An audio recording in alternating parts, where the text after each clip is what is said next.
Tuan-tuan dan puan-puan, sesuatu yang sukar dipercayai telah berlaku. Apakah kekecohan ini? Di manakah semua pembantu rumah? Mengapa saya perlu mengendalikan mesin ini sendiri?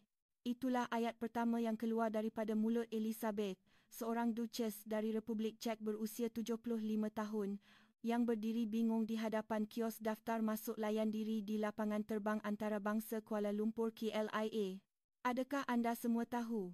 Sekumpulan wanita bangsawan super dari Czech yang seumur hidup tidak pernah mengikat tali kasut sendiri malah menolak untuk menuang teh kerana menganggap itu tugas orang gaji, telah tersedar akan nikmat berdikari hanya dalam masa 3 hari di Malaysia. Sekembalinya ke tanah air, mereka mula memberhentikan pembantu rumah secara berperingkat.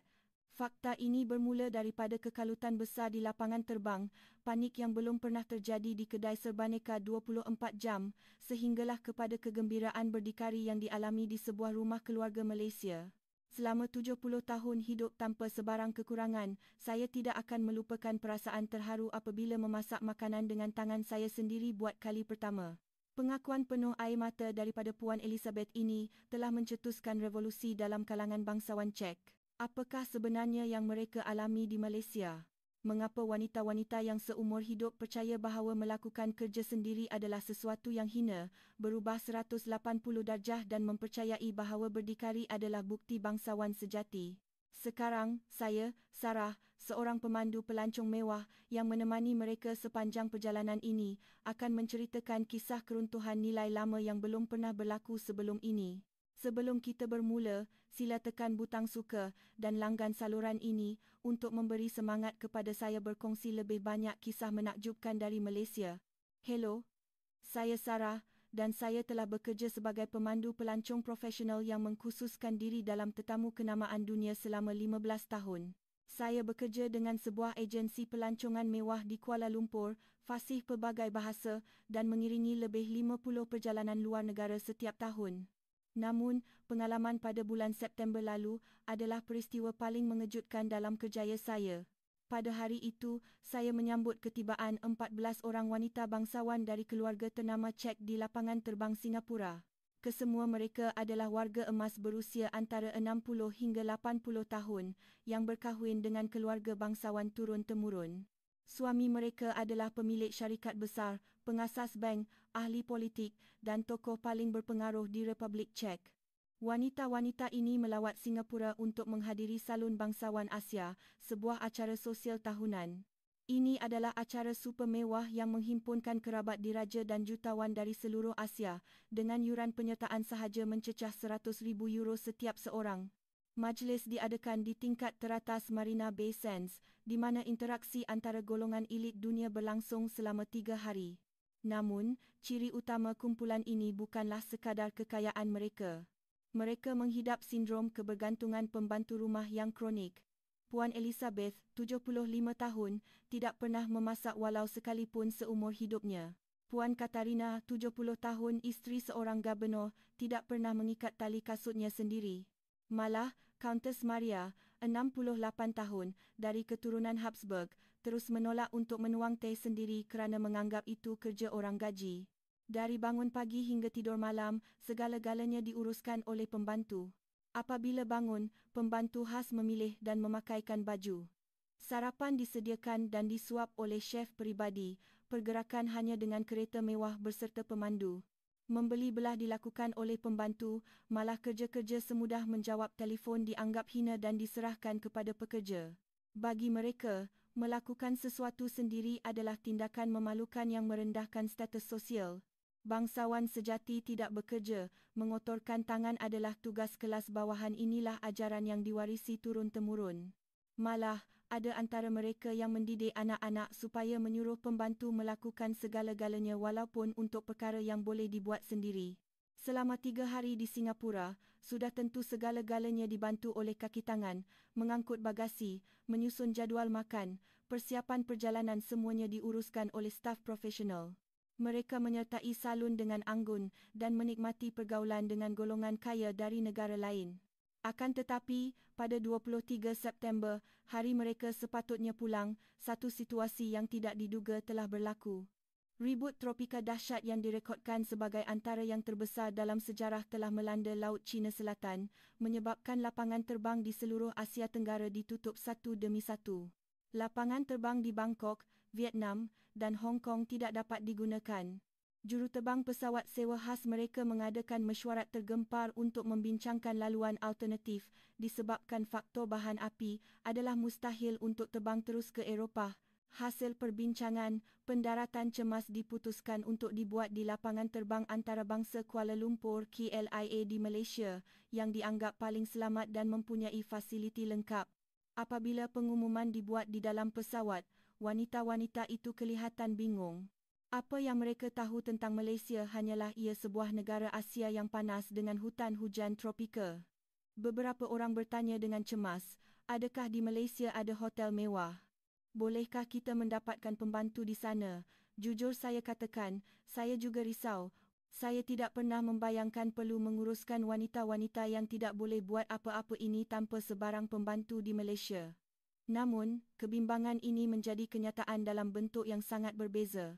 Pesawat mendarat di KLIA pada jam 3 petang waktu tempatan. Impresi pertama lapangan terbang itu sangat mengejutkan bagi mereka. Saya tidak sangka ada lapangan terbang sebegini moden dan luas di Asia, seru Puan Elizabeth dengan nada kagum. Namun, ujian sebenar bermula dari sini. Dalam perjalanan ke kaunter imigresen, insiden pertama berlaku. Apabila melalui pintu pagar automatik atau pengimbas pasport, pengumuman berbunyi, sila imbas pasport anda sendiri. Namun, tiada seorang pun daripada mereka pernah mengendalikan mesin. Puan Elizabeth berdiri kaku dengan wajah bingung, sehingga seorang pegawai lapangan terbang datang menghampiri. Apabila pegawai itu menawarkan bantuan, beliau kelihatan lega. Tetapi apabila pegawai itu menerangkan, letakkan pasport di sini dan sentuh skrin ini, Puan Elizabeth terkejut. Saya kena sentuh mesin ini. Akhirnya, saya yang terpaksa melakukannya bagi pihak mereka, tetapi ini hanyalah permulaan kepada neraka layan diri yang berlanjutan selama 3 hari. Di tempat pengambilan bagasi, kekeliruan semakin bertambah. Apabila mendengar pengumuman sila ambil bagasi anda, Puan Katarina bertanya, pembantu mana yang akan angkat beg saya? Apabila saya jelaskan bahawa di sini penumpang perlu mengambil beg sendiri, mata mereka terbeliak. Puan Maria berkata dengan cemas, tapi ini beg pakaian yang berat. Wanita seusia saya tidak sepatutnya mengangkat benda berat. Memang benar, agak tidak logik untuk wanita berusia 70+an mengangkat beg berat. Namun, perkhidmatan troli juga memerlukan usaha sendiri. Di sesetengah bahagian, troli perlu diambil dan ditolak sendiri. Kenapa tiada orang yang menolaknya untuk kita? Tanya mereka. Saya terpaksa menyusun troli dan menerangkan cara menggunakannya, sementara Duchess Anna 68 tahun bertanya, mengapa di Malaysia tetamu disuruh bekerja? Soalan ini membuatkan penumpang tempatan dan pelancong lain menoleh. Namun, menyedari ia lahir daripada kekeliruan yang tulus dan bukan niat jahat, ramai yang tersenyum melihat gelagat mereka. Ketika melepasi kastam, kebingungan baharu timbul.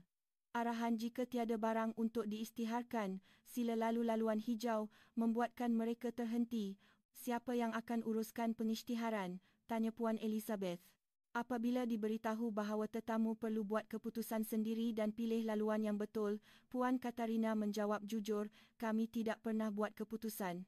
Setiausaha atau pengurus rumah yang sentiasa tentukan. Akhirnya, saya perlu memimpin mereka seorang demi seorang melalui laluan hijau. Proses yang sepatutnya mengambil masa 30 minit menjadi 4 kali ganda lebih lama. Di tempat menunggu teksi dan e-hailing, kejutan baharu menanti. Walaupun teksi eksekutif di Malaysia selesa, pintunya tidak sentiasa terbuka secara automatik seperti di Jepun atau kereta mewah mereka di Eropah. Mereka berdiri di hadapan kereta menunggu pintu dibuka secara majis. Pemandu memandang pelik. Apabila pemandu bertanya, nak ke mana, Puan? Kekecohan berlaku lagi. Pemandu tak tahu ke destinasi kami. Tanya Puan Maria. Dicek. Pemandu peribadi sudah tahu jadual perjalanan. Apabila dijelaskan bahawa di sini penumpang perlu memberitahu destinasi, mereka menggelengkan kepala, sistem apa yang tidak cekap ini? Dalam perjalanan ke hotel, mereka kagum melihat pemandangan di luar tingkap, jalan rayanya luas. Bangunan pencakar langit di Kuala Lumpur sangat hebat. menara berkembar Petronas sungguh cantik, puji mereka. Tetapi yang paling mengejutkan mereka ialah melihat semua orang sibuk bekerja. Adakah mereka itu orang gaji? Tanya Puan Ana, sambil menunjuk ke arah pekerja pejabat yang berjalan di kaki 5 Bukit Bintang. Tidak, mereka warga negara biasa, jelas saya. Mengapa orang bukan bangsawan berpakaian begitu kemas? Tanya mereka kembali. Ini mendedahkan pandangan dunia mereka, bekerja orang gaji, pakaian kemas, bangsawan, melihat rakyat biasa bekerja dengan pakaian korporat adalah di luar norma mereka. Apabila tiba di sebuah hotel mewah 5 bintang di sekitar KLCC, mereka kagum dengan kemegahan lobi. Namun, proses daftar masuk mencetuskan masalah lagi. Sila tulis nama dan nombor telefon di sini, pinta staf. Puan Elizabeth menjawab, menulis adalah kerja setiausaha. Staf hotel menerangkan dengan sopan bahawa peraturan memerlukan tetamu mengisi sendiri. Mereka sudah 70 tahun tidak mengisi borang, malah cara memegang pen pun hampir lupa. Akhirnya saya yang menulis untuk mereka, sambil Puan Katarina mengeluh, mengapa hotel di Malaysia menyuruh tetamu bekerja. Sangat meletihkan. Apabila diiringi ke bilik, operasi lift juga menjadi isu. Tekan butang tingkat berapa? Tanya staf. Puan Maria terkejut, saya kena tekan butang ke, di istana mereka, lift diuruskan oleh staf, sampai di bilik, kad kunci menjadi misteri. Macam mana nak guna kad ini? Kenapa bukan kunci biasa? Di dalam bilik mereka berhadapan dengan pelbagai alat kawalan jauh untuk pendingin hawa, televisyen, dan suis lampu semuanya perlu dioperasikan sendiri. Puan Ana bingung kenapa tiada pelayan bilik yang tunggu di sini. Makan malam di restoran hotel juga penuh drama. Kami akan simpan beg puan di kaunter, kata pelayan. Menyerahkan beg pun satu tugas yang biasanya dilakukan pembantu. Saya kena pegang tiket ini, kalau hilang macam mana? Tanya Puan Elizabeth. Memilih menu adalah cabaran paling besar. Dicek, chef peribadi menyediakan makanan mengikut kesihatan mereka secara automatik. Di sini, sila pilih dari menu. Saya tak tahu mana yang sesuai untuk saya, rungut Puan Katarina. Mereka tidak tahu selera sendiri kerana sentiasa ditentukan oleh pakar nutrisi. Apabila makanan tiba, mereka kagum dengan persembahan hidangan gabungan Asia yang cantik. Namun, penggunaan peralatan makan menjadi isu. Walaupun sudu dan garpu disediakan yang lebih mudah berbanding penyepit, Puan Ana tiba-tiba berkata, saya mahu belajar guna tangan atau penyepit, seperti orang tempatan.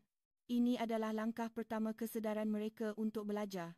Selepas makan, dalam perjalanan pulang ke bilik, kami terjumpa sebuah kedai serbaneka 24 jam seperti Family Mart atau 7-Eleven. Mereka tertarik melihat lampu terang kedai itu.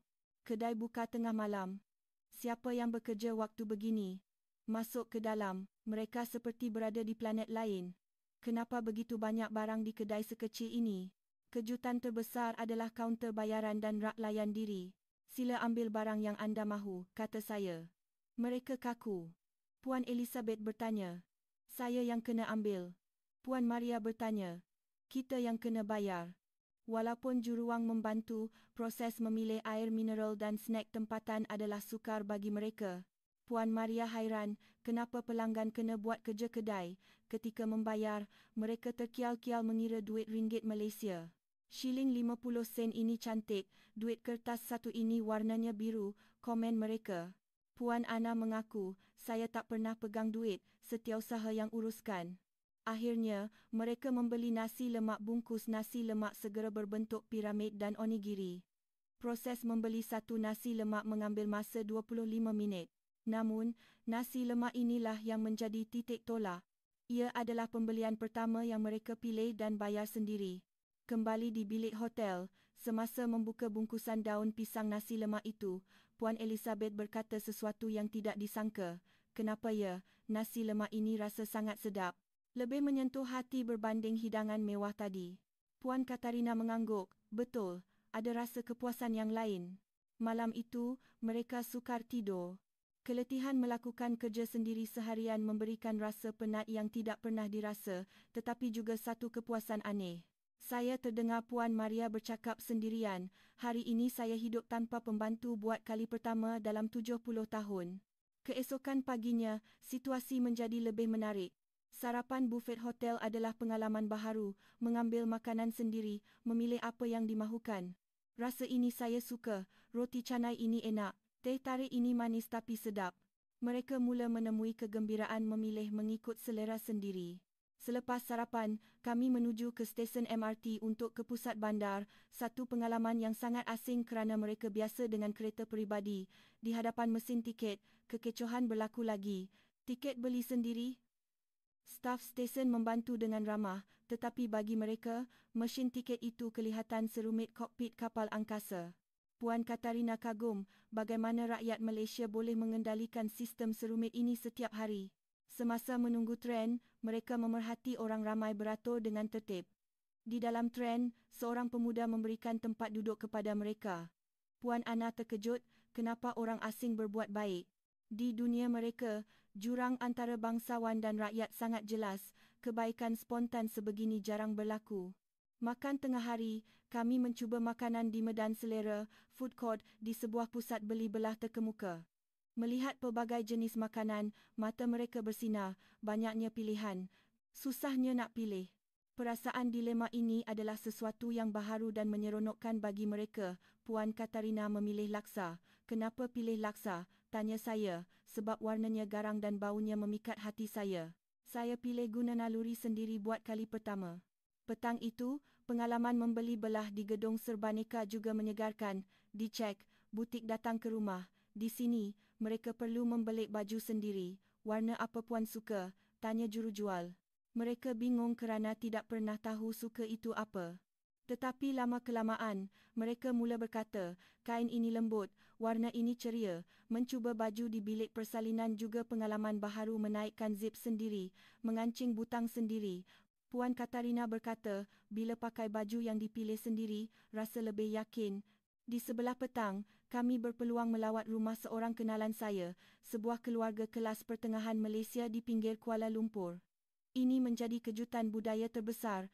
Rumah itu bersih dan teratur, tetapi tiada orang gaji. Puan uruskan rumah besar ini seorang diri, tanya Puan Elizabeth terkejut. Kami sekeluarga bekerjasama, suami dan anak-anak tolong sekali, jawab isteri kawan saya. Konsep gotong royong keluarga ini membisukan wanita-wanita bangsawan itu. Melihat keluarga itu memasak bersama di dapur, ibu memotong sayur, anak membasuh pinggan, membuka hati mereka. Nak cuba masak sekali, pelawar tuan rumah. Mulanya mereka ragu-ragu, tetapi Puan Elizabeth memberanikan diri. Saya nak cuba. Itulah titik perubahannya. Buat pertama kali dalam hidup, beliau memegang pisau untuk memotong bawang bagi membuat sambal. Tangan menggeletar, tetapi tuan rumah mengajar dengan sabar. Puan Katarina menangis semasa memotong bawang, bukan hanya kerana pedih bawang, tetapi kerana emosi. 70 tahun hidup, baru hari ini saya merasa menyumbang dalam penyediaan makanan. Rasa sangat hangat hati ini. Puan Maria ditugaskan mengacau kuah kari, mulanya kekok tetapi akhirnya berjaya. Saya pun boleh buat rupanya, katanya dengan nada sebab. Semasa makan malam, menikmati hidangan yang mereka turut serta sediakan, mereka merasakan kepuasan yang tidak terhingga. Ini makanan paling sedap saya pernah makan, kata Puan Ana sambil menitiskan air mata. Apabila anak tuan rumah memuji, nenek hebatlah masak, mereka tersenyum lebar. Seumur hidup, ini kali pertama budak kecil puji saya, kata Puan Elizabeth. Mereka juga mencuba membasuh pinggan selepas makan. Puan Maria menawarkan diri, walaupun sabun terlebih dan air terpercik, rasa pencapaian itu luar biasa. Malam itu di hotel, mereka membuat refleksi. Hari ini hari istimewa, kata Puan Katarina.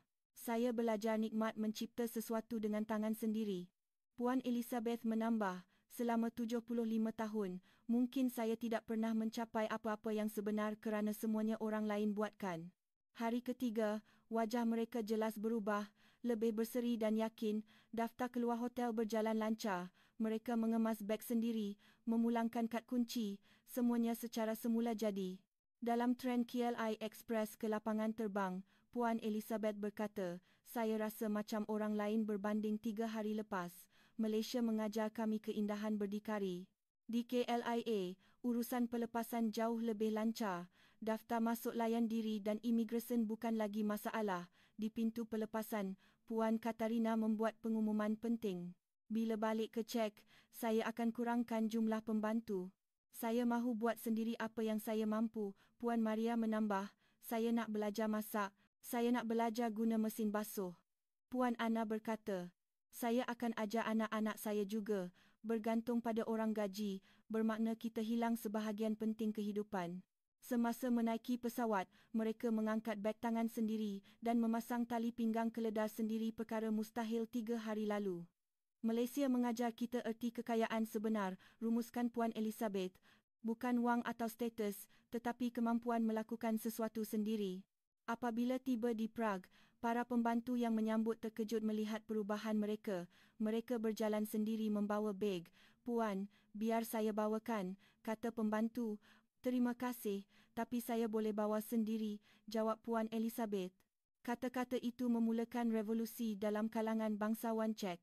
Selepas pulang, mereka benar-benar berubah. Mereka mula belajar memasak makanan mudah tanpa chef. Puan Katarina belajar membersihkan bilik sendiri. Puan Maria belajar mendobi. Puan Anna mengurangkan separuh pembantunya. Akhbar tempatan di Prague melaporkan kejadian ini dengan tajuk besar, Revolusi Berdikari Bangsawan, Kekayaan Sebenar yang dipelajari di Malaysia. Dalam artikel itu, Puan Elizabeth dipetik berkata, 75 tahun saya percaya bangsawan sejati tidak bekerja, tapi di Malaysia saya belajar, bangsawan sejati adalah orang yang berdikari. Bagaimana kita boleh memimpin orang lain jika kita sendiri tidak boleh buat apa-apa? Kisah ini mencetuskan gelombang berdikari dalam kalangan elit Czech. 6 bulan kemudian, mereka kembali ke Malaysia, kali ini untuk belajar budaya dengan lebih mendalam sebagai individu yang berdikari. Rakan keluarga di Malaysia terkejut melihat mereka yang kini cekap dan ceria. 3 hari di Malaysia mengubah 75 tahun hidup saya, kata Puan Elizabeth. Kini, mereka menubuhkan persatuan untuk mengajar bangsawan muda erti berdikari. Budaya buat sendiri yang mereka pelajari di Malaysia telah memberi impak sehingga ke Eropah. Saya tidak akan lupa saat mereka meninggalkan KLIA dengan wajah penuh keyakinan. Kekayaan sebenar mungkin adalah kuasa untuk menyelesaikan sesuatu dengan usaha sendiri. Sekian kisah untuk hari ini. Bagaimana pendapat anda tentang kisah transformasi 14 wanita bangsawan Czech yang asalnya terlalu bergantung pada pembantu ini? Sila tinggalkan komen sokongan untuk watak utama kita. Jika anda sukakan cerita ini, jangan lupa tekan butang suka dan langgan. Terima kasih kerana menonton.